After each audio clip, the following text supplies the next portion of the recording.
Wolfman Vs Motorcycle.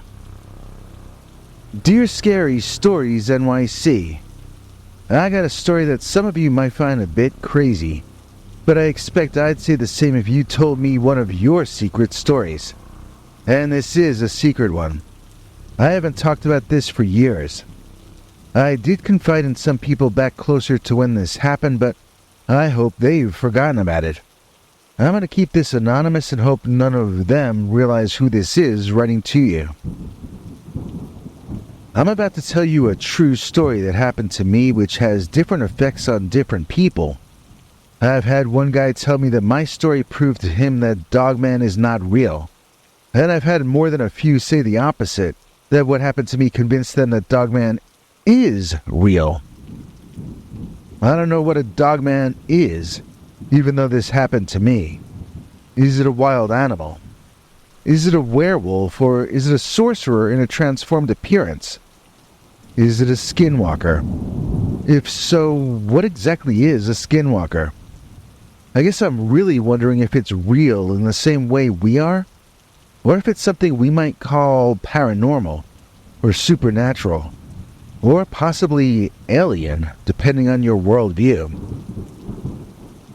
Is it really from the same world we are? Or is it from somewhere else, and only a visitor here?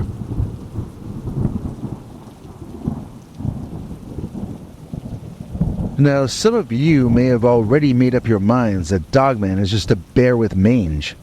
There's a good reason for that, too. Some Dogman sightings may have actually been just that. Bears with mange tend to have a thinner and more canine look than healthy bears, and they really can appear like your classic Dogman if you see them standing or squatting on the side of the road at night. My story isn't about a sick animal seen squatting on the side of the road eating roadkill, though. The narrative I'm about to remember for you is about something that chased me for hours and was able to keep pace more or less with my motorcycle. What natural animal can do that? None. Zero. There are some that could keep pace for short distances, but none that could run alongside or just behind you for that long a period of time. Besides that, my story has a trippy start. It really does. This is not your father's Dogman story. It's your grandfather's, as I'm 72 years old now as of February 29th, 2024. Or 18 years old technically, since I was born on Leap Day in 1952. I only age 1 year for every 4 the rest of you age, but we Leap Day kids rarely live to have more than 20 birthdays. So I first saw the Dogman or werewolf or brujo or whatever that being was in San Francisco. I was riding my motorcycle north on Broderick, and when I got to Greenwich, there was a big werewolf standing in the middle of the intersection, just standing there in the middle of the intersection.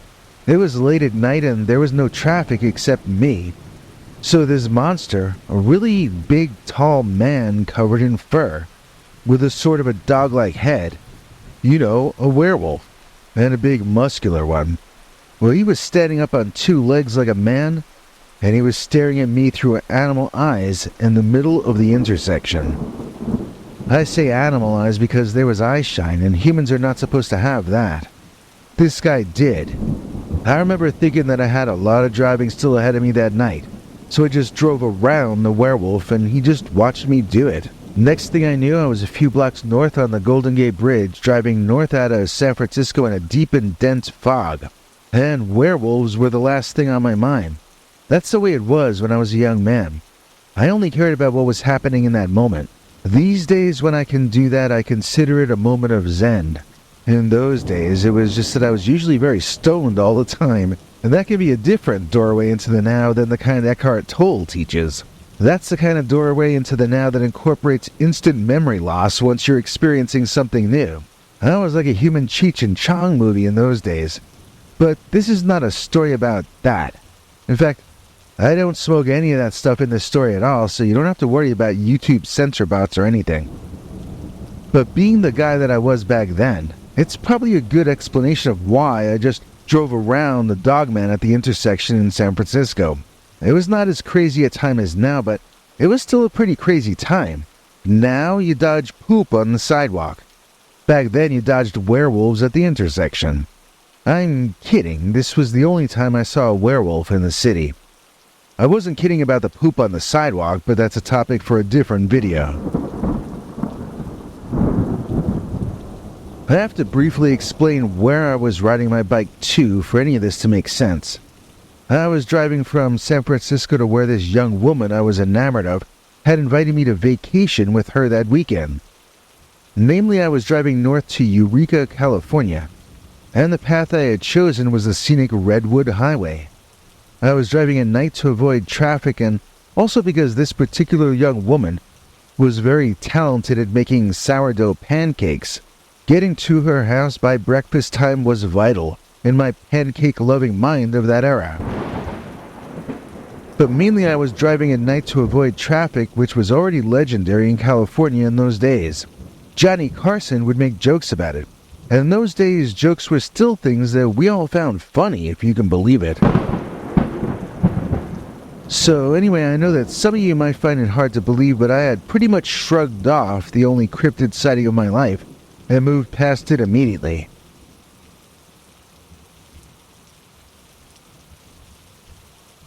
I rode over the Golden Gate Bridge and I continued riding free like Easy Rider for something like 3 hours after that, not seeing anything weird in all that time, right? Okay, then I passed a place called Cummings that always made me chuckle because I was a young man and young guys all chuckle when they pass Cummings. At least all young guys of my generation used to chuckle passing by over there. But anyway, it was somewhere between Cummings and Leggett that I saw the werewolf or dogman all over again. This time it wasn't even blocking the road. It was standing off the side of the road, partially behind a sign for Leggett, and sort of almost peeking out at me, although it wasn't really like he was really hiding, or trying to hide that much.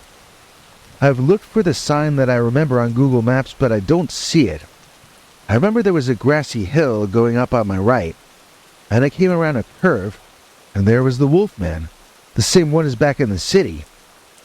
He seemed to be waiting for me, and he had this disappointed kind of expression on his face, like he asked me for some cheese snacks and I said no. Do you know that face that a dog gets when it's disappointed in you? This dogman was giving me the disappointed dog look, and I'm telling you, this time I found him a lot creepier than I had the first time.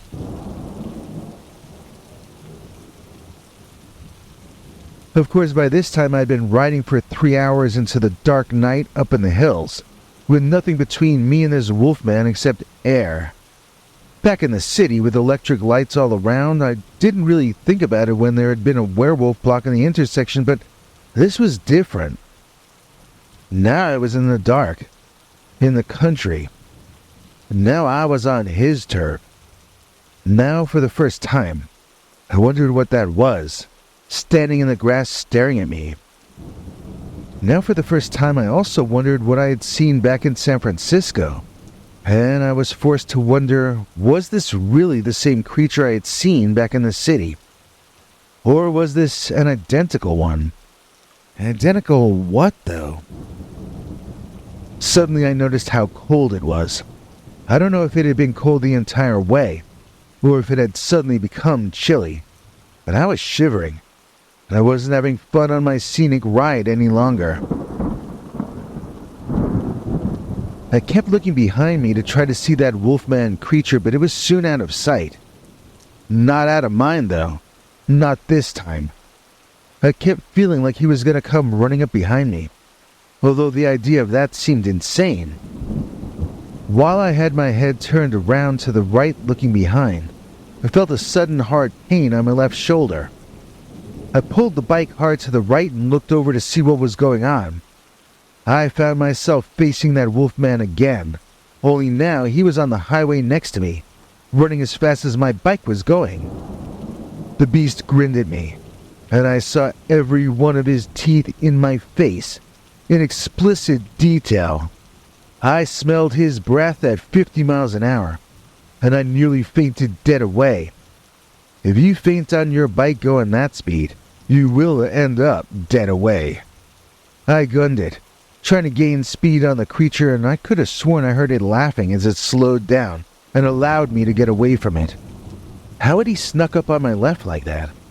It didn't seem possible for him to have gotten that close before I even saw him. It didn't seem possible because it wasn't possible. I managed to hold it together and drive even though I was beginning to shiver violently all over. I think it was fear causing me to feel so cold. I don't think it really got that cold that quickly.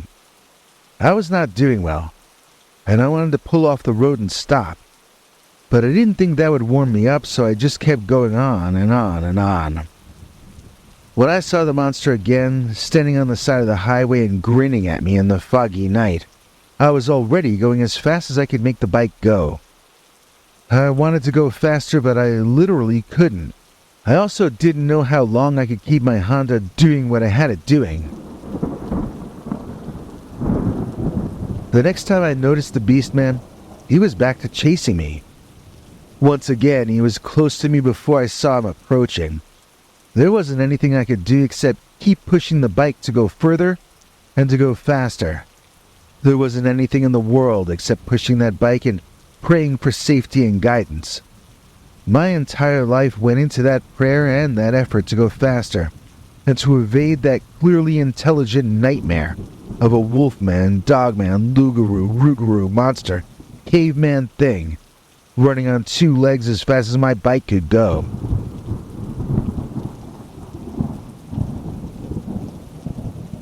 No, he never dropped to all fours when I was looking. He ran like he was a man in the Olympics, but taking strides longer than any man in history could ever think to stride. I looked at him and wondered how such a beast could be real, and how it could be doing the things I saw it doing. It was like a fever dream, but I was certainly not overheated in that moment. Quite the opposite, in fact. Do you understand why I think this was a man of some sort? That it might have been a being, an entity, a spirit, something other than just an animal that ran fast on two legs, as remarkable as that in itself is and was.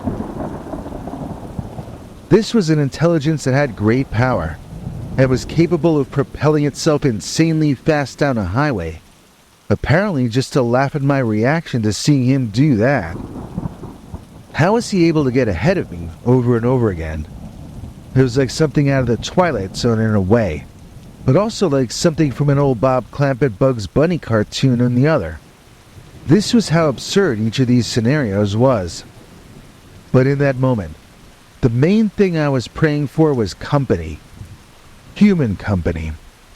I wish someone would drive up from the other side and that I wouldn't be the only human being in that entire area. And then, I got my wish.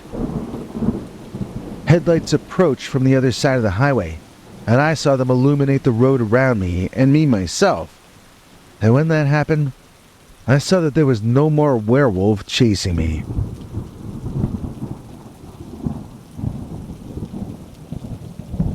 Immediately slowing myself back down to a safer speed, I continued my journey, but the creature was now gone.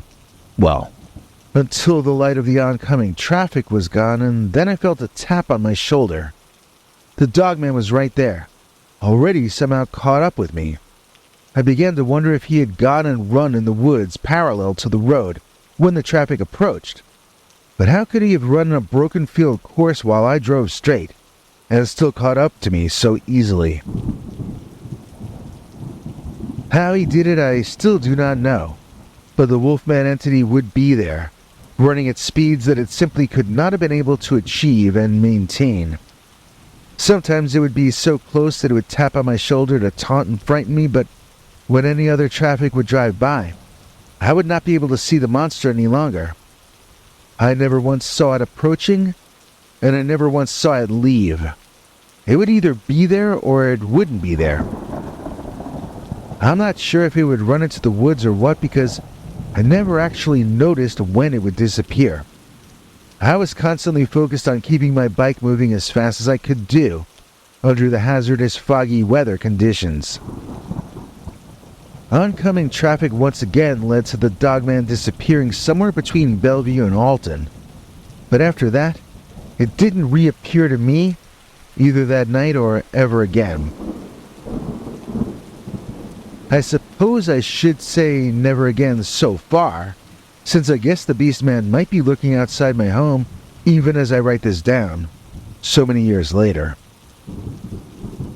I could see him later tonight for all I know. And if I did, I don't think I would know any better now what to do about it than I did back then when I was a young man.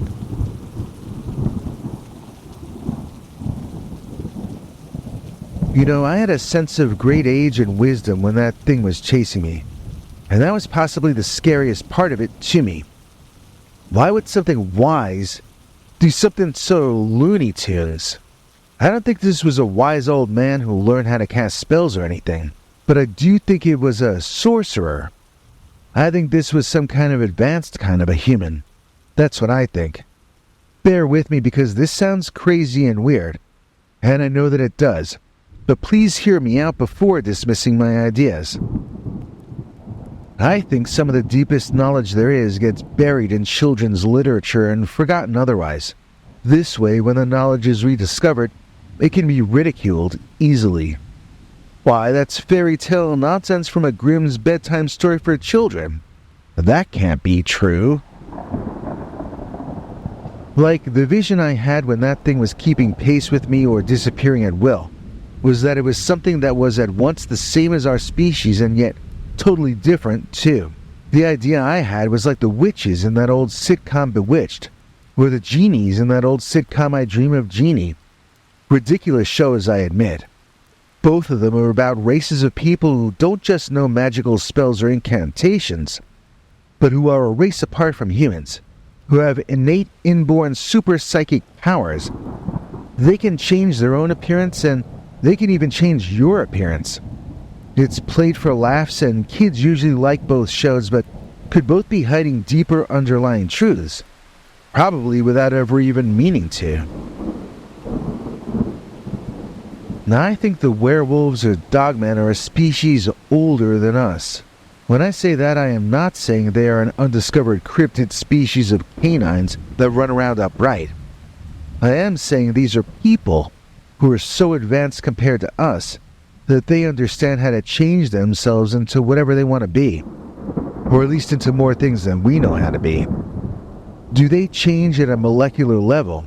Do they only create the illusion of change to beings like us who have more limited ways of seeing the world? Does it even matter? If they can convince our senses that they are something, when does it start or stop mattering what they actually are? It's funny because I was remembering all this while watching one of your episodes, but it wasn't the Dogman story you were telling that reminded me of my own experience. It was your animated AI illustrations that look so real sometimes. It made me wonder if that Dogman I ran with that night was some kind of AI. Like a living AI let loose in reality, able to change its appearance, able to seem to run any speed, or to appear and disappear as convenient.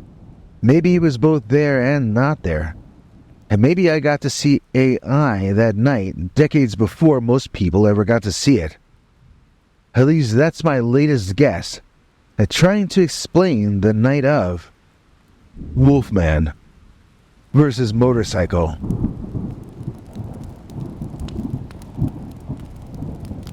Let's all thank John Carnagan. He's a man that goes on and on. John Carnagan has been a member of our PayPal club at peterbernard.com for a long time, and we're very grateful to him for that. Because of his membership, he gets to see our secret, scary, members-only stories, of which we do 4 a month. Recently, John donated to us here on YouTube using our thanks button located under each of our YouTube videos, and that's the reason he's our executive producer tonight. Thanks, JK. If you would like to help this channel stay online in difficult times and get cool perks in return like John Carnagan gets, then check out what this next little guy has to say. Hank? Thanks, Biggie. And thanks to all of you for watching this far. If you liked it, please click like. If you'd like to see more of our work, please subscribe. And also click that bell icon if you'd like to be notified when we put out a new episode. To become an executive producer, you can donate to us through the thanks button under each of our videos or through our paypal.me/PeterBernard209 page. To receive cool perks like secret uncensored Dogman episodes far too wild to ever run on this channel, you can become a YouTube channel member by clicking the join button, or join our PayPal subscribers club at peterbernard.com. Joining either at the $3 a month level or above gets you access to our over 25 hours of secret uncensored Dogman stories available nowhere else. Do you have a scary story about Dogman or some other kind of high strangeness that happened to you? Let us know by emailing us at scarystoriesnyc@gmail.com or by leaving us a voicemail message at 804-LA-SCARY. You may need to call back on that when it cuts off after I think 3 minutes. And if you don't want to do any of that stuff, thank you for simply watching to the end. Good night, and have a scary tomorrow.